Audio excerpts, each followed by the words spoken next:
Bonjour à tous, j'espère que vous allez bien, c'est Enti et vous êtes ici sur CM Academy, la chaîne YouTube dédiée aux études de santé. Si tu es étudiant en licence LAS ou PASS, je t'invite à t'abonner à cette chaîne et à rejoindre le groupe de la Team Elite, un groupe d'entraide étudiant qui te permettra d'avoir toutes les réponses à tes questions. Alors aujourd'hui, on va voir la cellule. Et justement, rien de mieux pour voir la cellule que d'aller faire un petit schéma. C'est parti. Donc je vais prendre une petite planche et pour aller un petit peu plus vite, j'ai pris directement une cellule vierge que vous pourrez télécharger si vous êtes déjà dans la team Elite. Alors, du coup, pour pouvoir apprendre efficacement tous les éléments, que ce soit une cellule ou tous les éléments de type ADN ou autre, etc. Enfin bref, vous avez compris, il vaut mieux utiliser un schéma que des lignes de cours. Moi je préfère en tout cas. Et donc, on va compléter ensemble, un par un, les éléments de cette cellule. Alors, cette cellule, vous savez, tout autour, elle est constituée de ce qu'on appelle une membrane plasmique.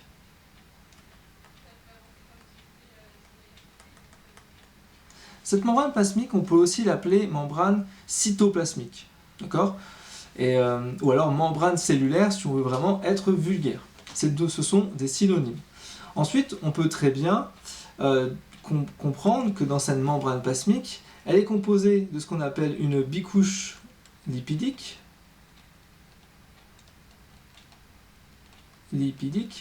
Et en fait, vous avez ici des têtes hydrophiles, donc hydrophiles qui aiment l'eau, d'accord ? Et des queues hydrophobes, donc qui détestent l'eau. Jusque-là, je pense que ça va. La fonction de la membrane plasmique, c'est tout simplement de protéger les organites. Donc elle protège les organites. Ok, donc ça c'est la membrane plasmique. Maintenant nous allons aller voir au niveau, je dirais, du noyau.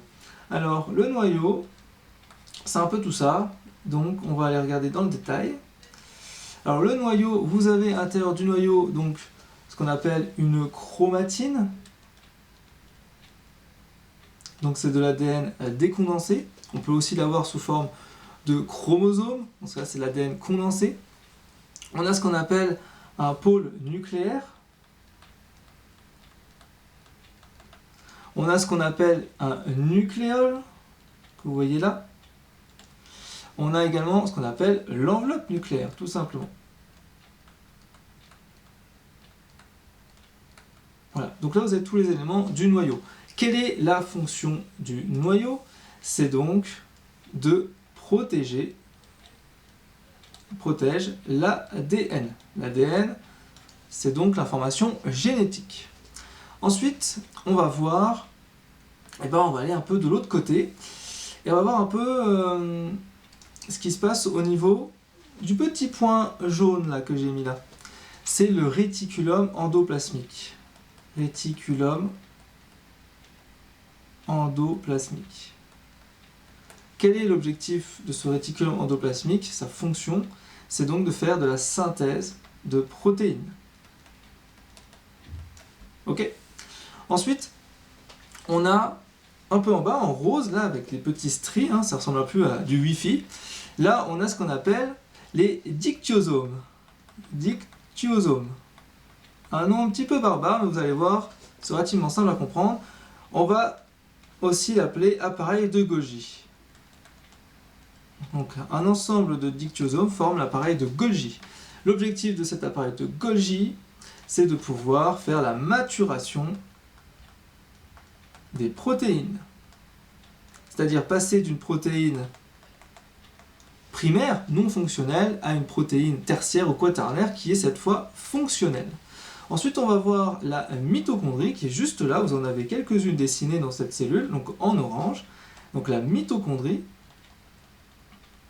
Et cette mitochondrie, elle a pour fonction de produire de l'énergie. Production d'énergie. C'est l'énergie de notre cellule. Très très important. Très très très important. Ensuite, ce qui est dessiné juste là, donc qui retrouve ici, ce sera ce qu'on appelle les microfilaments. Voilà. Ensuite, on va avoir ce qui est envers les microtubules, donc forcément ne pas confondre les deux. Et donc, les microtubules et les microfilaments, ils participent à ce qu'on appelle le cytosquelette. Cytosquelette. C'est un peu le squelette de la cellule, hein, comme nous on a le squelette pour l'être humain. Et le microtubule, lui, va participer à la division cellulaire. Ok ? Ensuite, on va avoir ici en brun ce qu'on appelle l'endosome.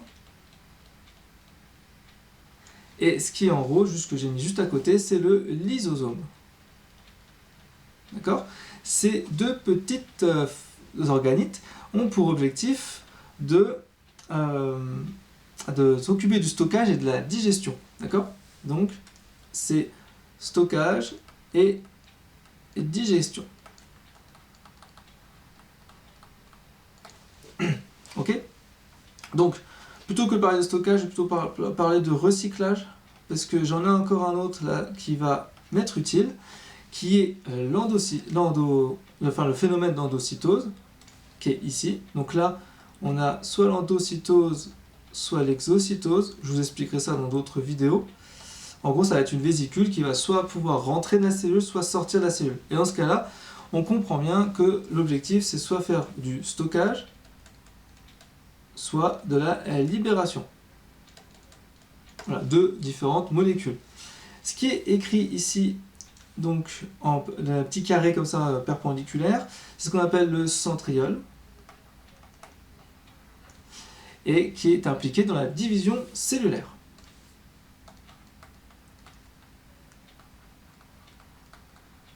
Je crois qu'on a à peu près complété tout notre schéma. Je pense qu'on est pas mal. Donc, ça c'est la cellule. C'est une cellule bien sûr eucaryote. Voilà, c'est-à-dire qu'elle comporte un noyau. Et si vous savez ça, eh ben, c'est déjà très bien pour commencer l'année.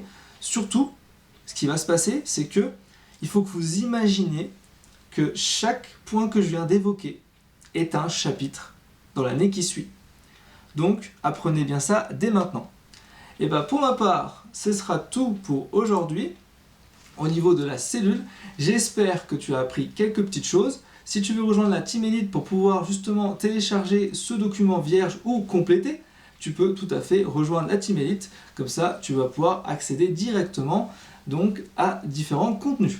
Et bien, pour ma part, ce sera tout pour aujourd'hui. Je te souhaite une excellente journée. À très bientôt. Ciao, ciao.